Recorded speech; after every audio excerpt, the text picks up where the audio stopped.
چند منٹ آپ سے بات کریں گے رمضان پاک کے بارے میں، تھوڑی توجہ دیجیے. بہت شکریہ.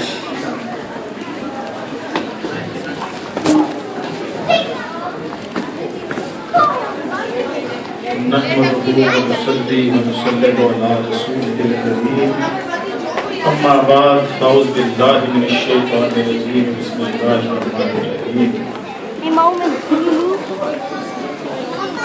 اللہ سبحانہ کا بے پایاں فضل و کرم ہے.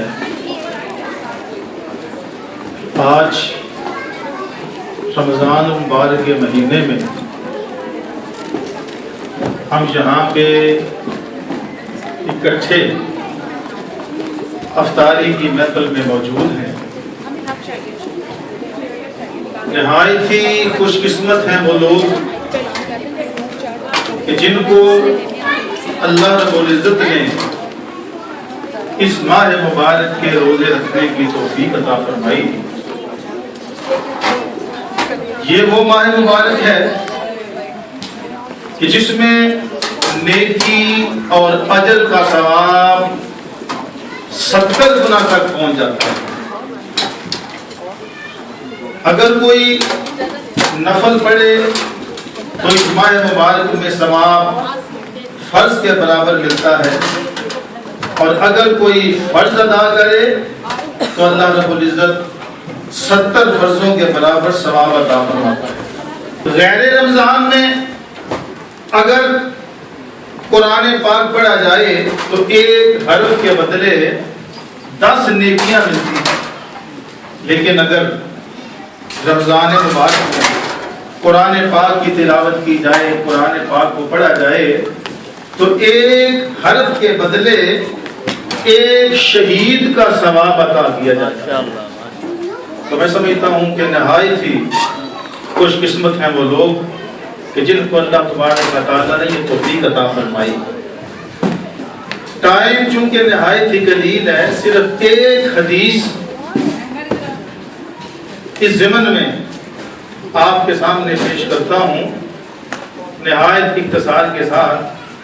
میرے آقا مولا والی کائنات مختار شد جہاد دانائے سبل ختم الرسول مولا کل جناب محمد مصطفیٰ احمد مجتبی صلی اللہ علیہ وسلم نے ارشاد فرمایا کہ خاک آلود ہو وہ ناک، یعنی وہ بندہ تباہ ہو جائے، اس پہ خدا کی لعنت کہ جس کے ماں باپ زندہ ہوں اور وہ ان کی خدمت نہ کرے.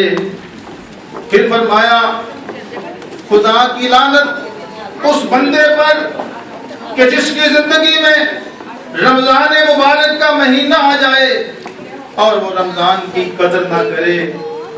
اور پھر ارشاد فرمایا ہلاک ہو جائے وہ بندہ، خدا کی لعنت ہو اس پہ کہ جس کے سامنے آقا مولا کا نام لیا جائے اور وہ مصطفیٰ پہ درود نہ پڑھے.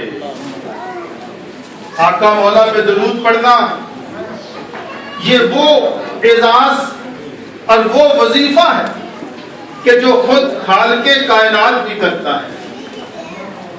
مولا کریم نے ارشاد فرمایا نماز پڑھو، لوگوں کو حکم دیتا ہے، خود نماز نہیں پڑھتا. کہتا ہے روزہ رکھو، لوگوں کو حکم دیتا ہے لیکن خود روزہ نہیں رکھتا. حکم دیتا ہے زکوٰۃ کو لیکن خود زکوٰۃ نہیں دیتا. لیکن درود پاک یہ وہ عبادت ہے کہ جس کا لوگوں کو حکم بھی دیتا ہے اور ساتھ خود بھی پڑھتا ہے. ان اللہ وملائکتہ یصلون علی النبی یا ایھا الذین آمنوا صلوا علیہ وسلموا تسلیما. فرمایا اللہ اور اس کے فرشتے کملی والے پہ درود و سلام بھیجتے ہیں. اے ایمان والو تم بھی مصطفیٰ پہ درود و سلام بھیجا کرو. اور پھر آقا مولا شاہ فرمایا کہ جس نے ایک مرتبہ مجھ پہ درود بھیجا اللہ تبارک و تعالیٰ 10 مرتبہ اس پہ اپنی رحمتوں کا نزول کرتا ہے.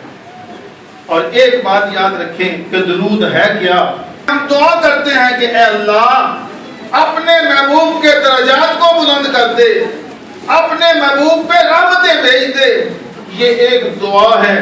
اور علماء فرماتے ہیں کہ باقی تمام دعائیں ظنی القبول ہیں، چاہے اللہ ان کو قبول کرے یا نہ کرے، لیکن یہ درود یہ وہ دعا ہے جو قطعی القبول ہے کہ جب بھی یہ دعا کی جائے اللہ تبارک و تعالیٰ قبول فرماتا ہے۔ تو میں یہ عرض کر رہا تھا کہ حضور نے ارشاد فرمایا کہ جس کی زندگی میں رمضان مبارک کا مہینہ آ جائے اور اس کی قدر نہ کرے، اس پہ خدا کی لعنت۔ تو میں سمجھتا ہوں کہ رحمتوں کا نزول ہو رہا ہے اس محفل پہ، ان لوگوں پہ کہ جنہوں نے رمضان مبارک کے روزے رکھے، صبح کو روزے رکھ رہے ہیں، رات کو عبادات کر رہے ہیں۔ حضور علیہ السلام نے ارشاد فرمایا من صام رمضان ایمانا و احتسابا غفر له ما تقدم من ذنبه، فرمایا جس نے رمضان مبارک کا روزہ رکھا ایمان اور احتساب کے ساتھ، اللہ تبارک و تعالیٰ نے اس کے گزشتہ سارے گناہوں کو معاف کر دی۔ تو نہایت ہی مبارکباد کے مستحق ہیں وہ لوگ، وہ دوست کہ جن کو مولا کریم توفیق عطا فرمائی اور مجھے چند الفاظ کہنے کا موقع عطا فرمایا، اس کے لیے بھی میں اپنے دوستوں کا خصوصی رانا نثار صاحب، ڈاکٹر حیدری صاحب، ڈاکٹر سراج صاحب اور دیگر دوستوں کا تہ دل سے ممنون ہوں۔ اللہ تبارک و تعالی ہم سب پہ اپنی رحمت کو نازل فرمائے، آمین۔ اللہم انت السلام منک السلام حینا ربنا بالسلام وادخلنا دار السلام تبارک ربنا وتعالی یا ذا الجلال والاکرام۔ ربنا آتنا فی الدنیا حسنہ وفی الآخرۃ حسنہ وقنا عذاب النار وقنا عذاب القبر وقنا عذاب الحشر وقنا عذاب المیزان۔ اے مولا پاک، آج کی محفل میں جتنے دوست موجود ہیں ان سب کو اپنی بارگاہ میں قبول فرما دے۔